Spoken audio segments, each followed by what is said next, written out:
When I think about Sabbath, I think about this picture. Now, this was actually Thanksgiving. I don't know, what was I, 7 or 8 or 9 years old, and I was there with my 2 sisters and my father and mother, and this was, for our nuclear family, something of what passed for a feast. And Sabbath was Sunday for us, and Sunday morning we would of course go to Sunday school and then to church, and then Mom would have a roast in the oven that was cooking, and there were 2 locked doors we had to get into our house, and when we'd be in that back hallway, we could smell the pot roast from the hallway, and we'd open the door, and that was Sabbath. We didn't watch TV before sundown on Sabbath. I'm not exactly sure where that tradition came in, but here we are, and we're about to enjoy food together. There's a turkey on the table. We're about to pray. Actually, my father set up he was playing with cameras and tripods at this point, so he had set up the camera on a timer, and whenever my father would set up a camera on the timer, he'd look all stiff until he'd hear the thing click, and then he'd relax. But for me, this is what Sabbath was. Now, as I grew older, here's a family gathering in Grand Rapids. I'm in, well, my wife-to-be is sitting next to me, so I'm in seminary at this point. And during a lot of those years, and a little bit before it, in college, and I was trying to figure out, if I wanted to be a Christian, what that would mean. And I read the Gospels, I noticed a lot of quarreling over Sabbath. And I found that to be rather annoying and rather irrelevant. Why would the Bible spend so much time, why would Jesus spend so much time wrangling with other religious officials about the Sabbath? That seemed to be an awfully poor allocation of precious biblical space to be arguing about things that seemed so irrelevant to me. Now, Sabbath actually is a pretty big deal in the Bible, and the very first story of the Bible, it comes in quite strongly. Thus the heavens and the earth were completed in all their vast array. By the 7th day God had finished the work he had been doing, so that on the 7th day he rested from all his work. Then God blessed the 7th day and made it holy, because on it he rested from all the work of creating that he had done. Now, what that meant for me growing up as a young lad in the Christian Reformed Church in Paterson, New Jersey, was we didn't watch TV until evening on Sunday, which meant we didn't watch Battle of the Network Stars or the strongman competitions, and we didn't get the Sunday paper. In fact, Sunday afternoon was usually about napping or reading or playing a board game or something like that. And we were resting because God rested. Now, the fact that Saturday somehow switched to Sunday, in terms of my grade school mind, that really didn't make sense, but oh well, that's what we did. And resting was just simply assumed to be, well, resting. On Sunday afternoons, we usually took a nap, and if it was hot in Paterson, I would take a nap in front of a box fan because we didn't have air conditioning. Now, years later, John Walton tries to correct some of our ideas of rest, because over the last 100 years they've done a lot of archaeology in the ancient Near East, and they've discovered a lot of other texts from the surrounding communities by Israel, and actually that sheds quite a bit of light on what was happening in the Old Testament. Genesis 1 and the first part of Genesis 2 is a temple text, and anyone from the ancient world would have recognized it this way. And John Walton writes this: The difference is the piece of information that everyone knew in the ancient world and to which most modern readers are totally oblivious. Deity rests in a temple, and only in a temple. This is what temples were built for. We might even say that this is what a temple is, a place for divine rest. Perhaps even more significant, in such texts, the construction of the temple is associated with cosmic creation. So in a way, Genesis 1 isn't just building the world, it's building God's temple. And the more you learn about temple, the more you begin to understand the relationship, symbolism, and associations that are going on in that text. What does divine rest entail? Most of us think rest is disengagement from the cares, worries, and tasks of life. That's how we practiced it.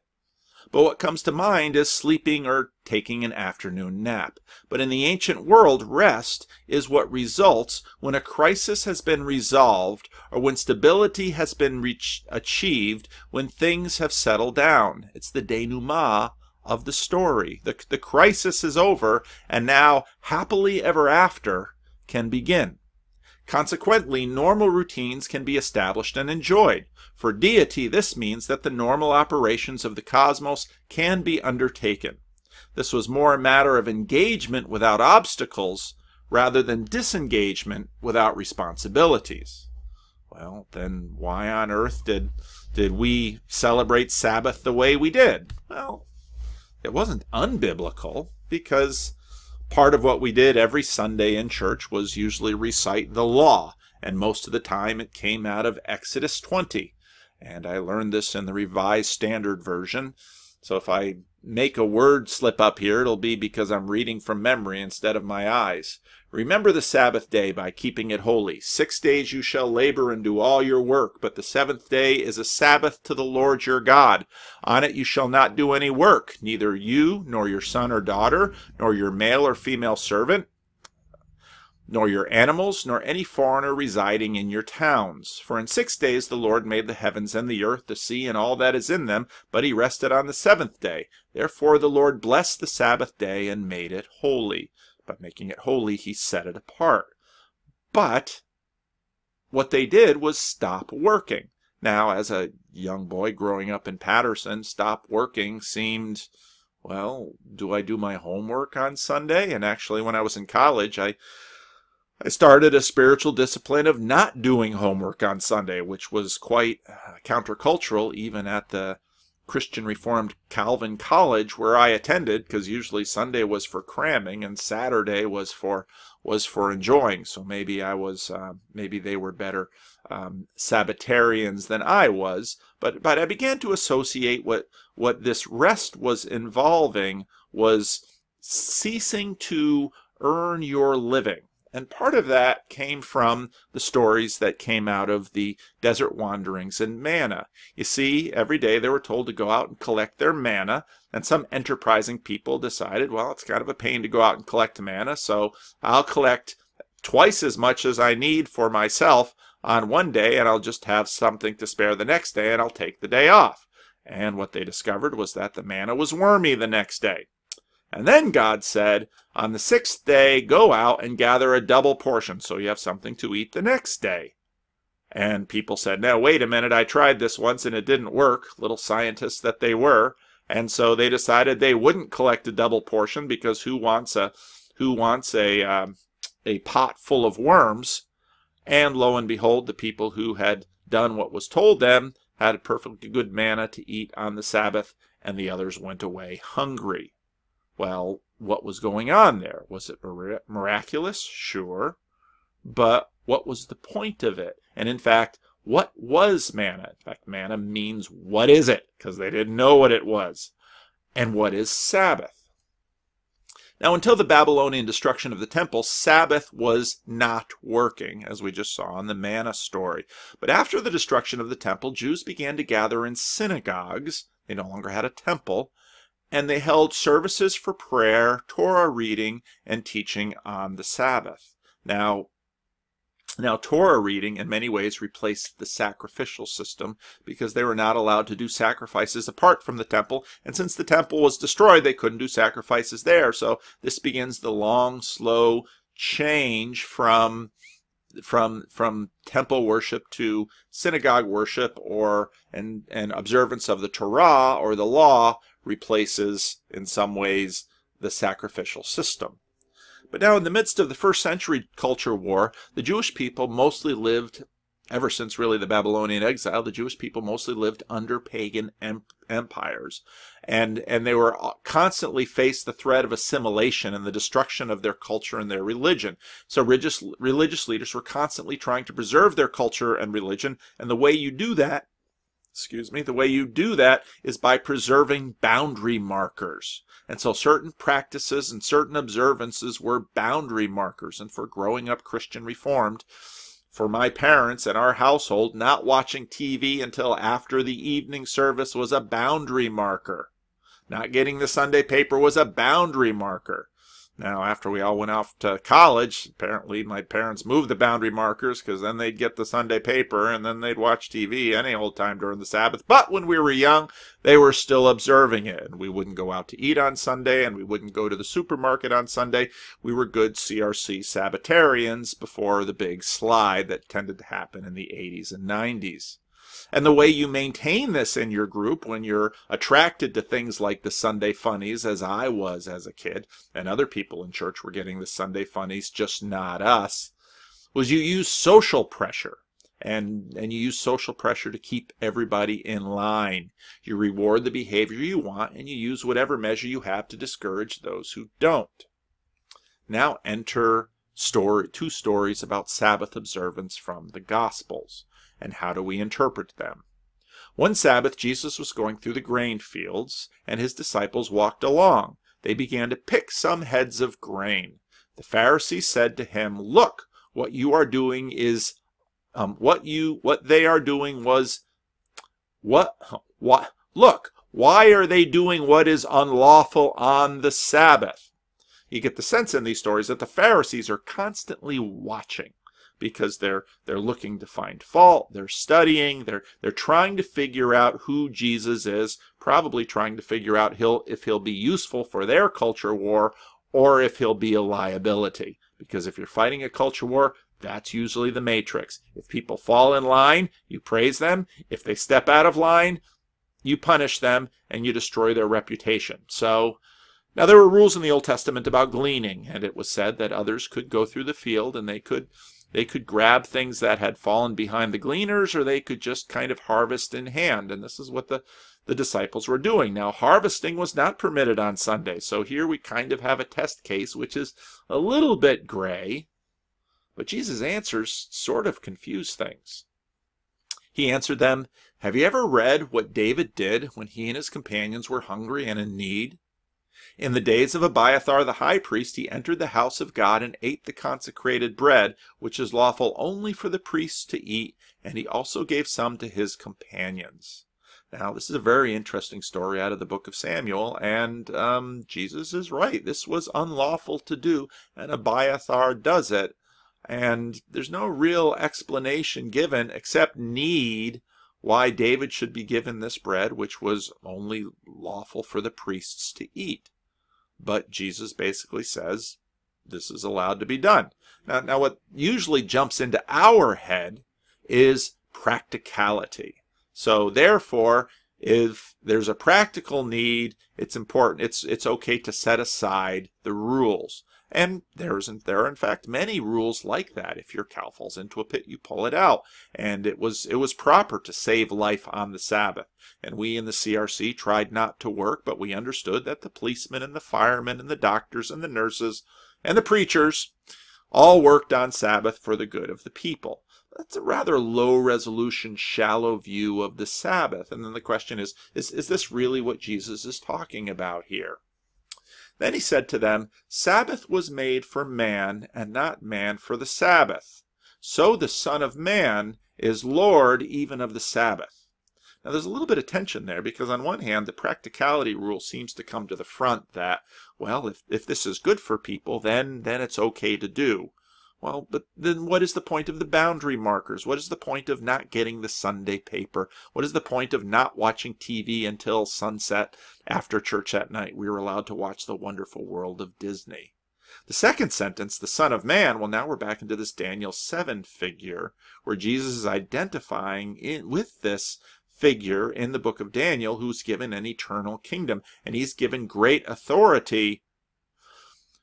But what on earth does it mean that he's given authority over Sabbath when Sabbath is rooted all the way back in Genesis 2 and in the Decalogue?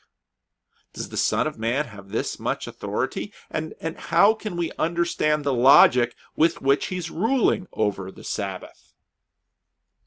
Another time Jesus went into the synagogue, and a man with a shriveled hand was there.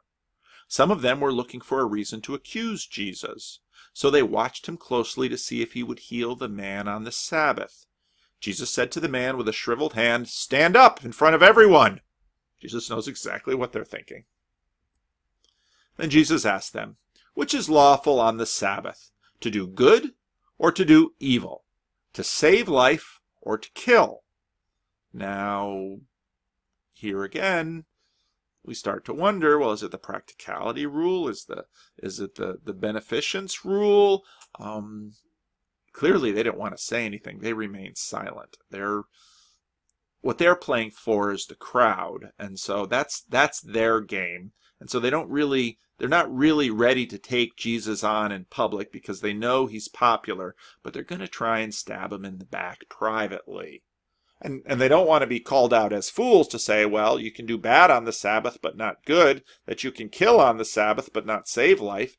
If their enemies would attack them on the Sabbath, which in fact had been done many times in the history of Israel, well, the Israelites fought on the Sabbath, as do the Israelis. He looked around at them in anger, and he was deeply distressed at their stubborn hearts. I'm getting a phone call, hang on. And if you've been following the Jesus stories, you probably know where this is going to go. He looked around at them in anger and deep distress at their stubborn hearts, and said to the man, "Stretch out your hand." He stretched it out, and his hand was completely restored. Then the Pharisees went out and began to plot with the Herodians how they might kill Jesus. I mean, their culture war was nothing to sneeze at. Now, is this about legalism? The Pharisees are usually cast as works righteousness individuals. A lot of contemporary scholarship says that's probably not fair, and it's better to understand the Pharisees in the light of their culture war, to understand their project, and in fact, many of us can understand their project quite well. Whether you understand them in terms of nationalism, in terms of diversity, in terms of trying to keep their people from corruption of the broader empire, all of these goals seem good. We see Jesus as saying, put people and their practicality and making them happy and meeting their needs first. Is that really what this is about? Is Sabbath basically about doing whatever makes me happy? That's kind of the way the Christian Reformed Church went with this. Is Jesus being a jerk? Jesus could have healed the guy before or after the Sabbath and avoided the controversy. Jesus, in fact, seems more than happy to have this fight with the Pharisees, and more than happy to push these test cases in front of them. And we see this again and again. Now, I think Jesus is doing this because he is trying to establish his authority, and he is trying to make some points that will not be forgotten. And it's clear that they would not be forgotten because here we are 2,000 years later still talking about them. And me and my college-age self, as I was pondering this, I mostly didn't get or understand the point Jesus was trying to make. Neither the Pharisees nor Jesus, see, there's a typo. Neither the Pharisees nor Jesus debated the change in Sabbath practice that happened in the Babylonian captivity. That's a very interesting point. Nobody stood up in the synagogue and said, back in the day it was all about not resting, and I had to walk here, and So actually something was happening in that transition from basically a day off, and sometimes today people would say, well, I'm having a biblical Sabbath. Well, what do you mean by that? Well, I'm not even going to do the work to go to church. A day off between that and then going to meet with the other people for prayer and for teaching and for all of these things. They didn't debate that at all, and that's also really rather curious. Jesus' point wasn't about rules or days. It was about Sabbath, what it is, and himself. Now, Jesus' mission in a nutshell is right there in the Lord's Prayer, one of the most well-known pieces of Scripture, which is why I point to it all the time. Your kingdom come, your will be done, on earth as it is in heaven. That is Jesus' mission. Now, why rest on the seventh day, if we begin to understand what rest meant in its original context? Now, God from his throne now enjoys the fruits of his labor, the beginning of Genesis 2, a fully functioning creation in its glory and splendor. The status of material manna reflected the disposition of the will of its owner. See, this was the curious puzzle. Why would the manna keep over the Sabbath, and why wouldn't it keep over any of the other 6 days? You see, God from his throne was the Lord of manna. Manna was sacramental. Well, what do you mean by that strange word? Well, manna conformed in this world according to the desire of its master from heaven. Manna, in a sense, was a link. It, for them, fell from heaven, which was also sacramental, and it preserved the 7th day, which was also sacramental. In other words, manna perfectly reflected the will of the Father in heaven on earth. That's what sacraments are. Now, we have a difference between a sacramental perspective and a materialist perspective. Most of us in a secular culture are deeply materialistic. Secular culture says this: stuff and matter is foundational. Consciousness and order and form are derived and dependent. In other words, the mechanisms in matter are what make the world go around. A sacramental worldview is exactly opposite. God's consciousness is foundational, and the world is ordered by his word or logos.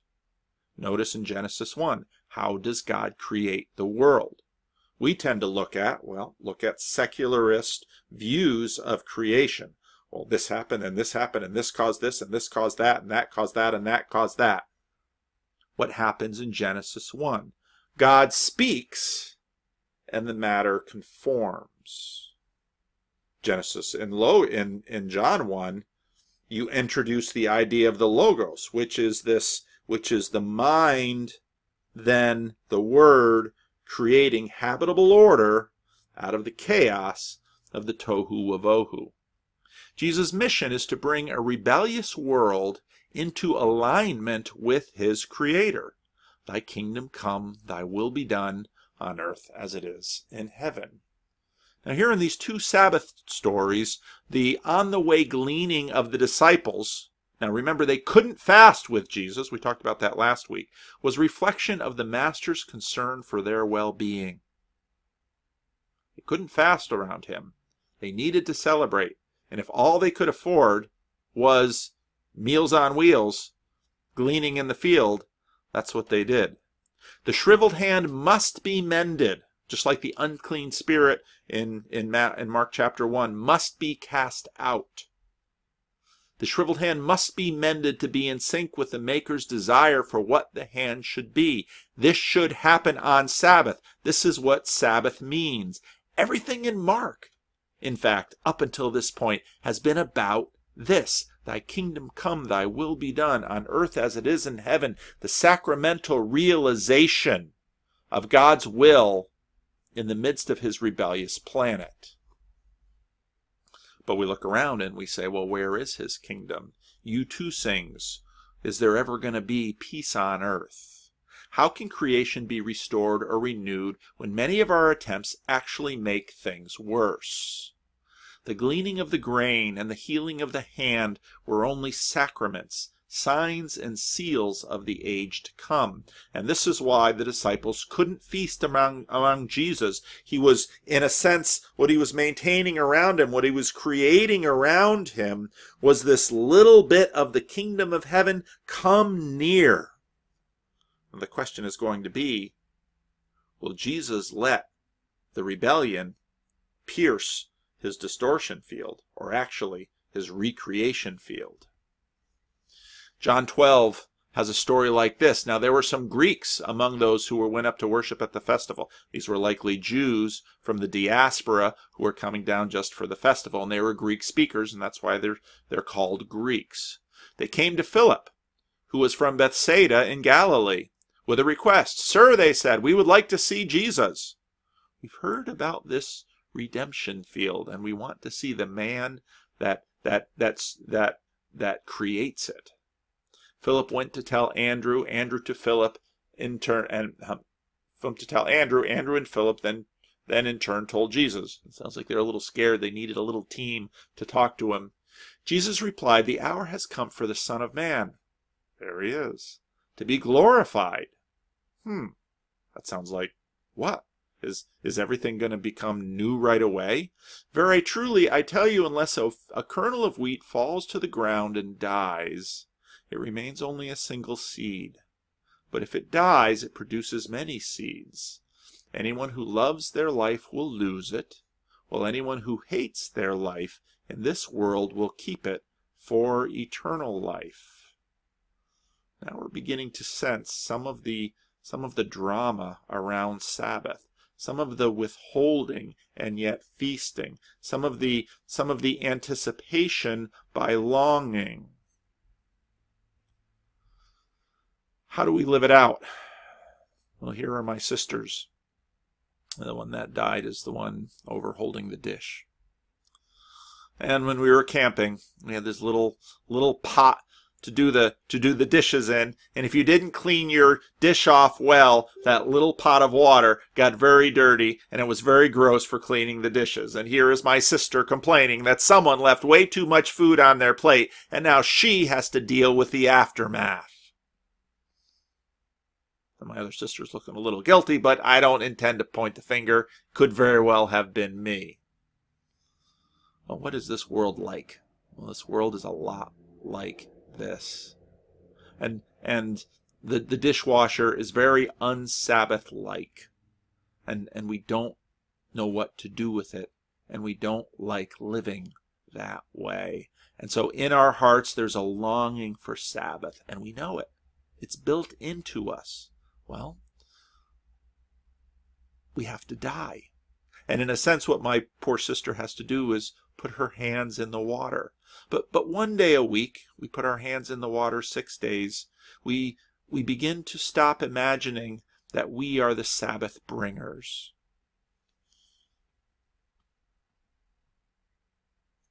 In fact, it is very non-Sabbath to imagine we are the Sabbath creators. This is a hard dynamic. 6 days you shall labor and do all your work, but a seventh is a Sabbath to the Lord. On the seventh, in a sense, is when we intentionally remember to receive. That thy kingdom come, thy will be done on earth as it is in heaven isn't quite something we bring with our own hands. 6 days we labor and do all our work. But the seventh, we let him feed us. And we practice trusting. We worship on the first day of the week, because that is the day of the resurrection. Sabbath is supposed to be sneaking into the world, not he world. Sabbath is supposed to be sneaking into the world. We are scandalized and resist. Can our lives become sacramental? Will we begin to conform to the shape of the Father's will? And all the time, not in a sense take over and imagine, because that's when our wills exert themselves. Can we live out thy kingdom come, thy will be done on earth as it is in heaven?